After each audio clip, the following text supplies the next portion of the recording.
Bonjour, alors aujourd'hui je vais vous parler des seins.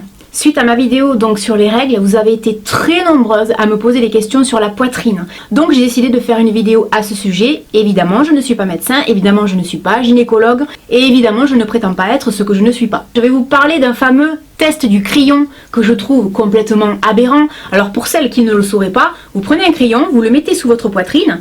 Si le crayon tombe, ben bingo, ça veut dire que votre poitrine ne tombe pas. Si le crayon, la poitrine arrive à le maintenir, c'est que vous avez la poitrine qui tombe. Ne croyez pas à toutes ces bêtises. Alors maintenant on va parler un peu de statistiques, un petit peu pour s'amuser. Est-ce que vous savez qu'un sein, en règle générale, un sein, donc pas les deux, pèse en moyenne 500 grammes et contient 4 à 5% du total des graisses de l'organisme. La plus grosse poitrine naturelle du monde appartient officiellement à une américaine qui s'appelle Annie Hawkins Turner. Son tour de poitrine mesure 178 cm, chaque sein pèse à peu près 25 kg et la taille du bonnet de son soutien-gorge est du 102 triple Z. Alors le soutien-gorge moyen peut soutenir des seins entre environ 230 grammes et 9 kg, soit le poids de 3 briques.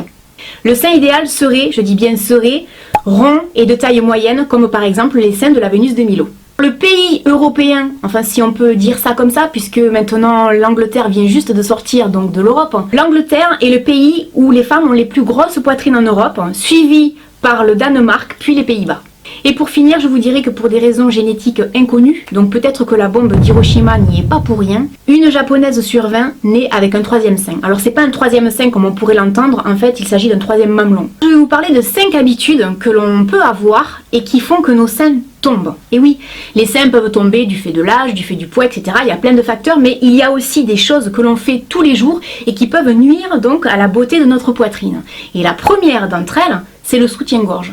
80 à 85% des femmes portent un soutien-gorge qui n'est pas adapté à leur poitrine. Si vous ne savez pas quel est votre soutien-gorge, un conseil, allez tout simplement en boutique de lingerie. Elles sont là pour ça, les vendeuses.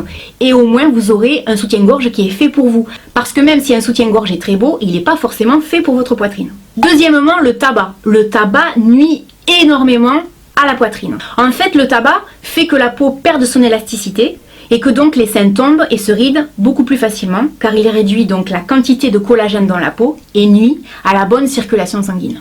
Autre chose qui fait que les seins peuvent quand même pas mal morfler, prendre et perdre du poids de façon répétée, faire le yo-yo. Donc essayez quand même d'avoir une vie relativement saine pour pas que ça se voit sur la poitrine. L'été arrive, et oui je sais il fait beau, on va aller à la plage, à la piscine, dans le jardin, peu importe où vous allez aller et vous allez voir le soleil. Combien de fois sur la plage, moi j'ai vu des femmes faire du monokini sans crème. Alors vous faites du monokini, vous faites ce que vous voulez, on s'en fiche, mais protégez votre poitrine, c'est hyper dangereux le soleil.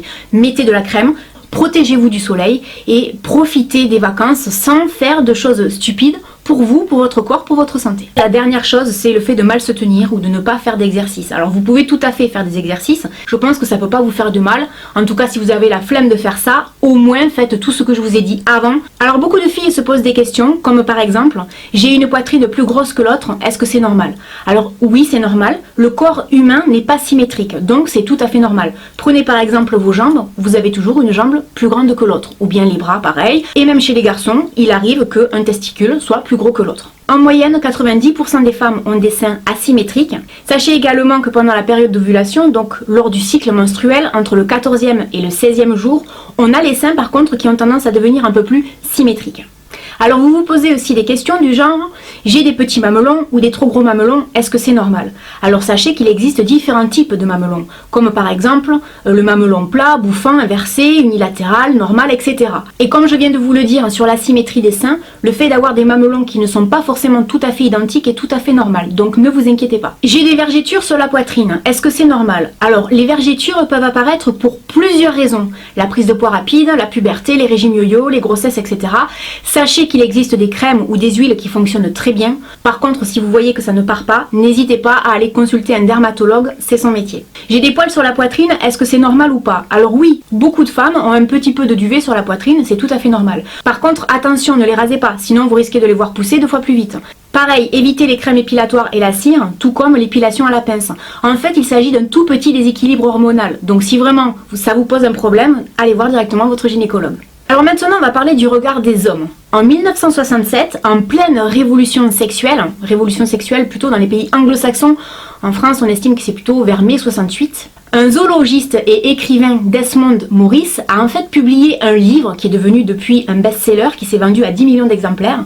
Son livre s'appelle Le singe nu. Et en fait, dans son livre, il fait une analogie de forme entre les fesses et les seins. Alors son livre a été énormément critiqué, notamment parce qu'on dit que ses hypothèses sont erronées. Selon lui, quand les ancêtres d'Homo sapiens sont devenus bipèdes, le regard du mâle serait remonté vers le haut du corps et l'attirance sexuelle pour les fesses se serait reportée sur les seins. Donc pour lui, si les seins sont situés à l'avant du corps de la femme, c'est pour attirer et garder un partenaire sexuel mâle. Alors des études scientifiques très sérieuses ont été menées pour savoir si l'attirance des hommes envers la poitrine des femmes était due à un sevrage prématuré. Mais à ce jour, en fait, rien n'a été prouvé. Par contre, une étude qui a été menée en 2013 a fait une drôle de découverte selon laquelle les hommes qui préféreraient les grosses poitrines viendraient du milieu défavorisé, tandis que les hommes qui préféreraient les petites poitrines viendraient de milieux un peu plus aisés. Alors évidemment, même si les hommes sont attirés par la poitrine des femmes, en ce qui concerne les femmes, c'est tout à fait pareil. Les femmes, en général, regardent plus la poitrine des autres femmes, plus par souci de comparaison, elle les a plus gros, plus petits, ils tombent pas, etc., etc. Et on atteste d'ailleurs la photo de Sophia Loren qui lorgne le décolleté de l'actrice Jane Mansfield.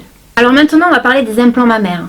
En fait, en 1960, ce sont des médecins à Houston, au Texas, donc aux États-Unis, qui ont inventé les implants en silicone. En fait, au départ, ils étaient destinés aux danseuses de cabaret et aux actrices hollywoodiennes. Et ensuite, c'est devenu un tel phénomène que les femmes du monde entier s'en sont emparées. Certaines personnes affirment que les médecins auraient inventé le terme de micromastie pour donner un nom de maladie en fait aux femmes qui auraient une toute petite poitrine, puisque la micromastie désigne une poitrine anormalement petite, ce qui en fait créerait chez les femmes un mal-être, un manque de confiance en soi et hop, d'un coup, implant mammaire. Alors aux États-Unis, une femme sur 20 a des implants mammaires, donc ça veut dire qu'elles sont à peu près 16 millions à emporter. Et aussi surprenant que cela puisse paraître, dans certains États des États-Unis, comme le Maine, l'Ohio, New York, Texas, Hawaï, elles peuvent sortir topless. Toujours aux États-Unis, la taxe chirurgie aurait été ajoutée au projet de loi sur la réforme de la santé de Barack Obama. Elle consisterait en fait à taxer les opérations de chirurgie, dont les implants mammaires. Et apparemment, c'est une taxe qui fait couler beaucoup d'encre. En 2010, on estimait qu'à peu près entre 500 000 et 600 000 Françaises portaient des implants mammaires et il se vendrait en moyenne 60 000 implants par an. Une opération de chirurgie esthétique coûte en moyenne 2 800 € et depuis 2013, ce ne sont plus les Américaines qui sont leaders donc de la chirurgie esthétique, mais c'est le Brésil en fait qui est passé donc premier consommateur de chirurgie esthétique au monde. Alors on parle souvent des seins comme objet de désir, etc. Mais c'est vrai que la femme est constituée de telle manière à mettre des enfants au monde et donc à les allaiter. En 1867, le pharmacien Henri Nestlé a commercialisé le lait en poudre maternisé et en 1992, l'OMS, donc l'Organisation mondiale de la santé, a tiré la sonnette d'alarme et a mis un frein à cette évolution en se déclarant donc en faveur de l'allaitement maternel parce qu'il s'était rendu compte que ce lait tuait des enfants tous les jours et notamment en Afrique parce qu'il était donné avec de l'eau non potable. Des chercheurs américains ont démontré que l'allaitement favorisait le développement de l'intelligence et recommandent donc aux femmes d'allaiter. À l'âge de pierre, les femmes allaitaient en moyenne pendant 6 ans contre 10 semaines à l'heure actuelle en France. Et puis sachez que pendant la période de l'allaitement, 30% du besoin en énergie de la femme est sollicité. Je pense que l'on n'en parle pas assez et la question qu'on pourrait se poser, est-ce que notre mode de vie fait que le sein va être condamné? À l'heure actuelle, 1/8 des femmes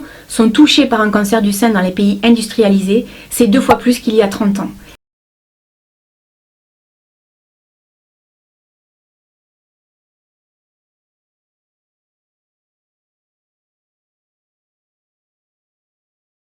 Faites attention à votre poitrine, si vous voyez des changements sur votre poitrine, sur vos mamelons, etc.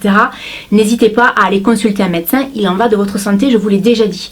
Donc pour les jeunes femmes qui ne le sauraient pas et même pour les autres, la palpation, je vous mettrai un lien en barre d'informations vers un site qui vous explique ça en détail et bien mieux que moi parce que je vous l'ai dit, ce n'est pas mon métier. Alors à titre personnel, un jour j'ai senti qu'il y avait quelque chose d'anormal sur ma poitrine, j'avais une petite grosseur, donc j'ai passé une échographie, je n'avais absolument rien, tout allait très bien pour moi. Attention parce qu'il y a beaucoup de femmes qui ont des mastoses. Donc ça c'est bénin et c'est courant chez beaucoup de femmes. Beaucoup de femmes ne surveillent pas leur corps ou même ne connaissent pas leur corps, c'est vraiment important. C'est une machine qui est très belle, mais c'est une machine qui peut vous coûter la vie. Donc faites-y vraiment très attention. Et une dernière chose aussi qui me tient beaucoup à cœur, il y a beaucoup de femmes qui sont complexées par leur poitrine. Pas forcément des femmes qui ont des petites poitrines, mais aussi des femmes qui ont des grosses poitrines. Je me suis rendu compte la dernière fois dans la vidéo sur les maillots de bain qu'il y avait plein de filles qui sont très minces qui sont complexées. Alors les filles, qu'on soit mince, qu'on soit ronde, on est toujours complexé, il y a toujours un truc qui va pas. C'est rare les femmes qui se disent mais moi je suis au taquet. Je suis certaine que vous êtes très belle comme vous êtes, mais vous nous faites des complexes d'infériorité parce que malheureusement dans les journaux, sur Instagram, sur YouTube, on nous vend la perfection qui n'est pas de ce monde, je vous le rappelle. La perfection n'est pas de ce monde. Et si vous trouvez que par exemple Kim Kardashian est la perfection incarnée, laissez-moi vous dire que Kim Kardashian, elle a dépensé des millions pour ressembler à ce qu'elle est.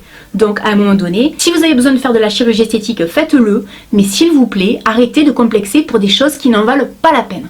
Voilà, j'espère que cette vidéo vous aura aidé, que ça vous aura appris des choses, et puis je vous dis à très bientôt dans une prochaine vidéo. Salut!